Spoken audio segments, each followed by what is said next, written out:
Welcome to a Gallen of Questions. My name is Pat Gallen, and training camp is here, so we are talking Eagles. The preseason begins August 7th, and then about a month later, the Eagles will raise the banner to the skies against the Dallas Cowboys as Super Bowl champions. That's on September 4th. So we've got questions about the Birds, and hopefully this guy's got answers from Bleeding Green Nation. Brandon Gowton is here. BLG. Thanks for coming in, man. I appreciate it. It's good to see you. Pat, I told you I wanted to be on the show. You invited me. I wish you told me that previously. We would have had you in earlier. Well, I wanted to be invited. That's the thing. You can't tell you that I want to be invited. It's to wait in silence, and then finally did, and I'm honored to be here. Oh, I'm so glad that you're here. So you've been doing this a while. How long has it been at Bleeding Green Nation? It has somehow been 12 years. I started when I was 21 years old. So if you want to do some math there, you can figure out my age. 47 years old. That's right. Yeah, really kind of crazy. Not expected. Just kind of an accident, I would say. Really? Happy accident. Yeah, I mean, just was doing it for fun as a hobby. I think I first found out about Bleeding Green Nation back in like 2010. I was in high school, looking at like the BGN Facebook page, and I saw an article about like Kevin Cobb and how I think Joe Boehner, who was working for the Browns at the time, said he would trade it like two first-round picks for him. And I was like, do it! I want those 2 first-round picks. I don't want Kevin Cobb. So started there. Eventually just started commenting, writing on the fan section of the site, and then boom, 2013 season, which is the beginning of Chip Kelly's tenure, obviously. Yeah. So kind of an interesting time too to be joining. But yeah, 12 years now. Now, I hate to bring this up because I've known you for a long time. You're tall. You're 6'9". You noticed? I noticed. Do you get? How often do people ask you how tall you are? Well, this is the next question. That's part of it too. Yeah. There's like a grouping of questions that people like to ask with it. It's like, I'm sure you get this all the time, but honestly, like, I think people sometimes think it bothers me. It doesn't. Like, okay, good. I like being tall. It's cool. It's fun. So I get it a lot, but honestly, it's kind of, I say like sometimes it's kind of like being famous in a weird way. Yeah. In the standpoint of like people just have this like inclination to come up to you unsolicited and to start talking to you, but it's fine. It's always no one's ever like, oh, you're tall. That's terrifying. It's disgusting. It's usually a positive thing. It definitely is a positive thing, which is why I brought it up here on this show. Also on this show, as you know, we have the can of questions, and I've got a bunch in here. I think they're all Eagles related, as they should be. You are an Eagles writer. We'll go in here and we'll answer them to the best of our abilities, and we'll see where we end up. What do you think? That sounds great. All right, great. You're the guest, so you get the first one. Let's see here. Shake it up. Eagle could be in line for a regression in 2025.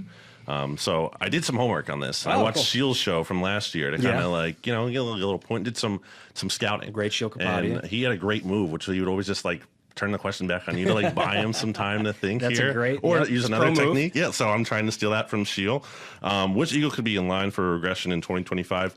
The ones I think of, and it's not even in a way where I think they're going to be terrible, but the fact that both of them were so good last year, I think Cooper DeJean and Quinyon Mitchell, like, they could have worse years relative to last year, and that would still be an amazing year for them in 2025. I just think that's kind of, I want to like almost get out ahead of that, because if they have a down year or whatever, again, compared to last year, I don't think that means they're bad players all of a sudden. 100%. I just think cornerback is a volatile position, and the bar was set so high last year that maybe they struggle a little bit in year 2. That's a great answer. And along those same lines, my first thought was Saquon Barkley. How do you live up to what he did last year? Probably the greatest running back season of all time. Yes. How do you do that again? So maybe there's a little bit of regression, but even if he has 1,600 yards and 15 touchdowns, you're like, oh, that's a really good season, but it may not reach the level of last year. That was my thought process. That's the right answer. Yeah. All right, Saquon Barkley it is. All right, next question. But those are two. I hear you with Coop and with Quinyon. You got to think that teams are going to start throwing at Quinyon a little bit more. You would think. Rank your top 5 most important Eagles. See, these are the good ones, the rankings. Because then are you going to turn it back on me? What do you think are the top 5? I think number one, I actually did this. So there's been a lot of listicles going on. Sure. That's this time of year, the off season. I think I did this for BGN. I opened it up to the comments because WIP was doing their thing too. Yeah. Their top 11s, and I think I had. Oh no, I did not have Jalen Hurts number one. I think that's the framing of best. You said most important. Most important. Then Jalen Hurts is number one because he's the most important. He's the quarterback, and the drop off. I like Tanner McKee a lot. That's a big drop off still from Jalen Hurts. I'm going to go him number one. Number two, I'm going to go AJ Brown because the Eagles don't win as much when he's not playing, which is rare. But he's so good. I'm going to go number two, number three, Lane Johnson. Okay. Same kind of boat as AJ Brown. That's splitting hairs at that point. You could really flip flop those guys. I probably should have went him number two. I'm going to say number four. I'm going to go with Jalen Carter. Yeah, and that might be too low, honestly, because I know it's crazy that he's 4, right? I think he played so many snaps last year, and they're going to count on him probably to do that again this year. Yeah. But if he doesn't, that's a scary proposition. I don't think the defense is hopeless, but it's he draws so much attention on that line, and there are already questions about the rest of the line, even if he is there. So I think that's tough. So I feel good about this in terms of the names, and I feel like the fifth one, I don't want to blow it here. Do you have someone that you really like? Well, you could put. I agree with you completely on the top three. Yeah. I might switch the order a little bit. You could put Lane first. You could put Jalen first. Jalen Carter has to be in the top 5. I think you could either go Saquon fifth or Zach Bond fifth. Yeah, let's say Saquon because you could say it's a running back, but what do you have behind Saquon? I mean, if you have to give the ball to Will Shipley 300 times, Will Shipley might be a fine backup running back, but is your lead back? I don't know about, and how much Saquon was so important to this team's success last year. Yeah, let's go Saquon. But we could go 5A, 5B. We could have Zach Bond on that list as well. There we go.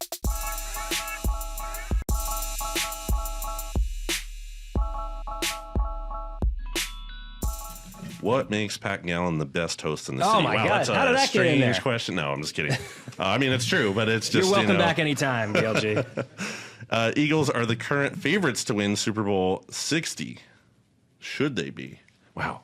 For some reason, seeing 60 as he wrote it 6-0, didn't really register to me. I was like, whoa, we're already on 60. Not everyone's great with Roman numerals, so I try to keep those out. I appreciate that. Should they be favorites? Should they be the favorites? The thing I always bring up when people ask about repeating is it's very funny to me that we talk about that in a division where there hasn't even been a repeat division winner since 2004. So to merely assume the Eagles are just going to get back there and win it seems like you're asking a lot. Mm-hmm. But that being said, I think they should be because they've earned. I'm a big benefit of the doubt guy in general when we talk about sports and stuff. And I just think they've earned the benefit of the doubt. There's going to be regression, no doubt. But in a division where they are in, and it's been dangerous to repeat or predict a repeat winner. I like their chances in that division. And I look at the rest of the NFC, and there isn't a team out there that I'm like, oh, they can't beat that team. Sure. I think they're right there in the mix, and Jalen Hurts rises to the occasion in the playoffs. They lost talent. They still have a lot of talent. I'm going to say yes. Every year there's a team or two that exceeds expectations in the conference. There's probably a team or two out there that will, the 49ers are probably better than their record would indicate from last year. But still, as you said, so much talent on this team. I don't see why they shouldn't be favored to repeat. That's why they play the games, though. All right. Which Eagle will they miss the most? Mekhi Becton, Josh Sweat, Milton Williams, or Darius Slay? Interesting. No CJ GJ. I did not put him down. I'm going to say... Would you say him above those? I just think there's a big drop-off in terms of, we don't know who's replacing him still, between Sidney Brown and Andrew Makuba. Then we can put CJ GJ on there. If you want to put and the personality, too. I get... Moving on from him, I think, is a little more kind of, nuanced and complicated than it should be for a fan who's just well, why did they get rid of him? I liked him. It's there's a lot of... I think there's little things that go into that. From the group you listed, I'm going to say... I don't think it's Mekhi Becton because I think Tyler Steen can step in. Becton had a good year last year, but I think they can get enough where the offensive line isn't going to be sunk by him leaving. Josh Sweat had a decent year, but his Super Bowl was awesome, but his year was solid, good. It's not special. Right. I think Milton Williams is a top contender just in terms of he really took advantage of those snaps that he got where Jalen Carter is getting all of that extra attention, and he really rose up. Yep. Yeah, so I'm going to actually say Milton Williams there. Darius Slay had a good year, but I like Keely Ringo. Okay. I think Quinyon Mitchell, even though he might take a step back, is still going to be a very good player. So I'm going to actually go Milton Williams. So I guess you just got to look at what's the drop-off from this guy to the person replacing them. And I think I would agree with you there. Probably Milton Williams and then Darius Slay. All right. Wait, did I? This is your turn. I think I picked that one. All right. We have to go in order. It's have to go in order. It's vital. It is. Will Jalen Carter win Defensive Player of the Year in the next 3 seasons? Once in the next 3 seasons? All 3 seasons? No, just once. Will it happen? So Sheila, the aforementioned Sheila Kapadia, had a good framing for this last year that I'm also going to steal when he said, like, there is no ceiling too high that you can put in Jalen Carter where I'll be like, no, that can't happen. I agree with him. One of our writers for Bleeding Green Nation, Johnny Page, did this film breakdown last year of Jalen Carter's rookie season. And the title of that article, and he's not someone who's hyperbolic at all. He's he's to the point where he doesn't even like predicting like the winner of a game. He's like, how could I possibly know that? So for him to say this carries a lot of weight in my mind. And he's like, yeah, I see a Defensive Player of the Year kind of candidate here. As soon as maybe last year, and obviously that didn't happen, but I think we saw that kind of impact from him. The numbers obviously have to follow. I mean, it is funny to look up his stat page and see what he had like 4.5 sacks last year. Like, come on, like that does not do Jalen Carter's performance from last year justice. So I think within the next 3 years, those stats are going to catch up, and also kind of more of just the credibility of having done it. People will catch on and give him that respect he deserves. But as you see with like interior linemen, you've almost got to put up double the eye-popping numbers. That's fair. So that if you're going up against a TJ Watt or a Myles Garrett, the edge rushers that put up 16, 17 sacks, like everybody looks at those numbers first and foremost. He's going to have to go above and beyond. But as you said, it's not out of the realm of possibility that he hits that level.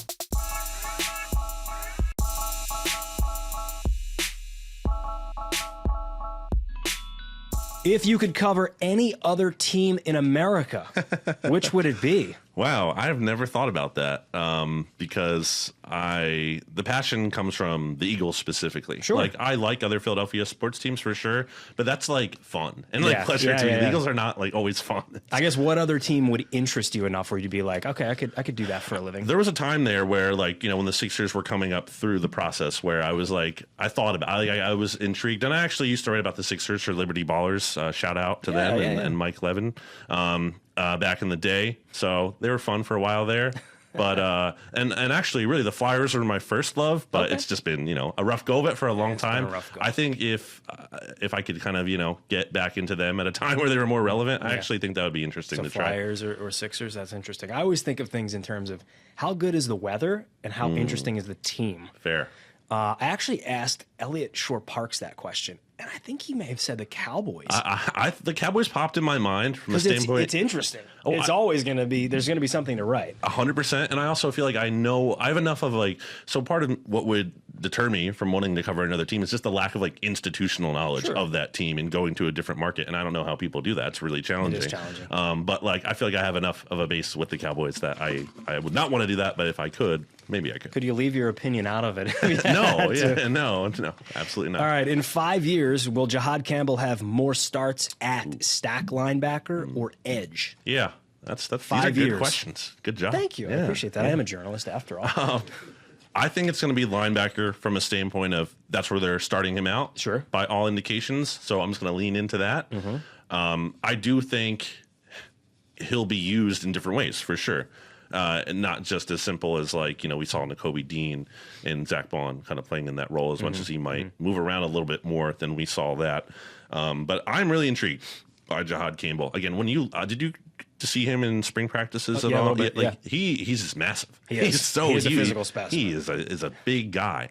And I am really intrigued to see. And obviously, we don't know yet when he'll be out there on the field with the injury, but I do think he has a bright future. And I think linebacker is where I go to. And we bring up that question because he came up as an edge rusher at Alabama, and then moved to linebacker.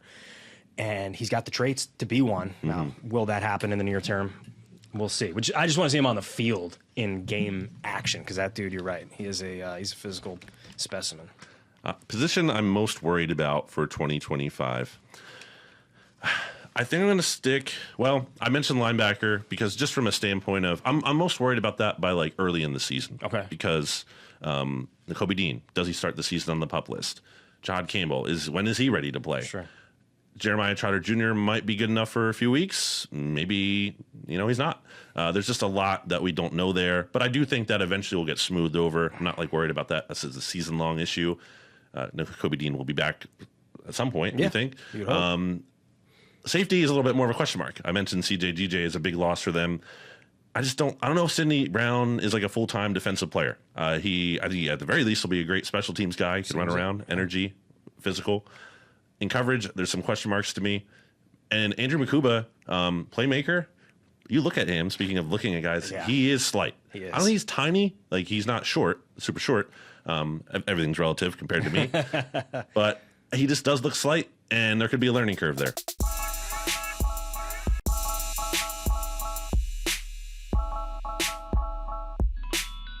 Does Nick Sirianni deserve more respect? I think the thing that people in my position here struggle with is like, how do you separate the big picture success, which is just inarguable? Yep. Like what, the fifth highest winning percentage of any coach all ever? Time. Yeah, it's like you look at the other names, it's like John Madden, Vince Lombardi. It's like I can't really like rail against this guy and have great ammo for it. I just think it's been all along. Some of the things his biggest. Let's look at it from this perspective. His biggest defenders. I think just sometimes they ascribe credit to him at times where I don't know if we can totally say that's actually him, and how we can properly weigh that versus the talent and Howie Roseman and the players. Like it's kind of hard for me to parse. I do think nationally, maybe he should be getting some more respect. I think locally, it's actually gotten to the right level. Yeah, but I always try to look at it like, if we're looking back in 25 years and we think about the coach, you're going to look at him and be like, he won a Super Bowl. Maybe he's won another one or two over the course of his time here. And you'll look at the winning percentage, and if it's in the top 10 of all time, you'll be like, he might be a Hall of Fame coach by the time it's all said and done. And we don't think of the minutia. Like, we don't think of the real detailed stuff when you're out 20 or 25 years, but I still think it's worthy of a question. All right, we're making good time. We got a couple more. Is Jalen Hurts a top 10 quarterback in the NFL? He is. Yeah, he has to be. And look, again, I'm not Jalen Hurts' number one fan. I would say I find myself in a spot where the people who are criticizing him, that's too far. Yeah. And then the people who are praising him, like, that's also maybe a little too far. So I kind of land in the middle there, which isn't a fun place to be from like a podcast, sports commentary perspective. My porridge is too cold? Is that what I'm too hot? Or Goldilocks over Goldilocks? here. Yeah, you have to have a take. My take on him is just that here's how I feel about other quarterbacks consistently. I've said over time, like Dak Prescott, Lamar Jackson. Lamar Jackson's might be the best. If not, he's one of the best regular season players of all time. Sure. But I've railed against the fact that, like, where's this guy in the playoffs? He's a consistent underperformer. It matters. Same thing with Dak Prescott. Same thing with Kirk Cousins. These guys who get a lot of credit. So if I'm going to be that kind of guy, I have to also be the kind of guy who says the playoff riser really matters, and that does matter to me. I think it does. And Jalen Hurts consistently plays well in his biggest games, and I don't think that's just like a happy accident or a coincidence. Yeah. Like, I think that's because that guy's mental makeup gives him a good he has the predisposition to have success in those moments. So he's absolutely a top 10 guy. Like, how are you finding, like, so ESPN recently did a list, and it's like you're putting like Jaden Daniels above him. I think Jaden Daniels has a bright future. I'm very high on him. It's 1 year. We're not there like yet. And he just won the Super Bowl. What more can with two incredible performances in the final two games of the year against some great talent. I'm with you. He's a top 10 quarterback. There's no doubt about that in my mind. That all matters. The biggest games matter. I think top 5 is where you start to, like, that's where the debate is. Yeah, I would say maybe in the 7, 8, 9 range. 6, but he's in it. Somewhere around there. Sure. Okay. We got 2 more. I think we can do it. Which Eagle needs to take a big leap in 2025? I was actually talking about this producer before the show here. We were talking about Jordan Davis. I mean, that's the guy who like that. Is just, I think this is a make or break year for him in terms of the Eagles picked up his 5th-year option, but they also did that like kind of like very close to the deadline for that. And there was some reporting out there from Jeff McClain, I believe, they kind of wanted to see how Jordan Davis's offseason training was going before they made that decision. That's almost concerning. Like, if you have to factor that in, like, that's maybe not the best thing. I like Jordan Davis in terms of a personality. Absolutely. I think he has a really good personality. It's hard not to like. But sometimes you have guys like that, and they're a good personality. Do they have the right football personality in terms of being super driven? And we need to see the evidence of that in terms of him being in shape and in terms of him having more impact on a pass rusher. We saw it in the playoffs. He had a couple sacks. That's great to see, but we need to see more of it, especially as a guy with Milton Williams gone, who's going to have to play probably a lot more snaps than he did last year. That's a great answer. He told us he's doing Peloton 4 days a week, so he's trying to slim down, get in better shape. My guy, Jalen Carter. I think he's going to be a starter, you would think, as an edge rusher, taking over for Brandon Graham, Josh Sweat. I mean, those are some big shoes to fill for a guy who's in his second year. All right, last one, true or false. Saquon Barkley will rush for over 1,600 yards next season. True or false? So I was going to say this when you had brought up Saquon earlier, and I'm glad I get to say it now because I missed out on it. I was a fool last year to doubt Saquon Barkley. I thought he would be a solid signing for the Eagles, not an amazing signing. He couldn't have been a better signing. Obviously, no one could have expected that, but I should have been more bullish on him than I was.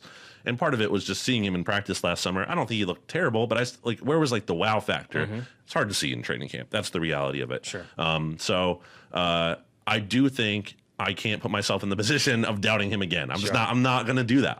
Especially again, when you said he turns in the best running back season ever, and everyone is now saying, oh, he can't possibly be as good, because he probably can't. But if there is a guy who might be able to defy expectation, it might be that guy. And I'm not going to be the one who's saying, oh, I doubted Saquon Barkley once again. Sure. So we'll go over 1,600 yards. Yes. I don't want to doubt him either, and I'm not doubting him with questioning or saying that a regression. It's just, how can you top what he just did? Maybe he can. We hope that he can. BLG, you're the best. Our time is up. It goes quick, right? Does go quick. We're having fun. Just like that. It's the best. Thanks for stopping by, man. Appreciate Absolutely. it.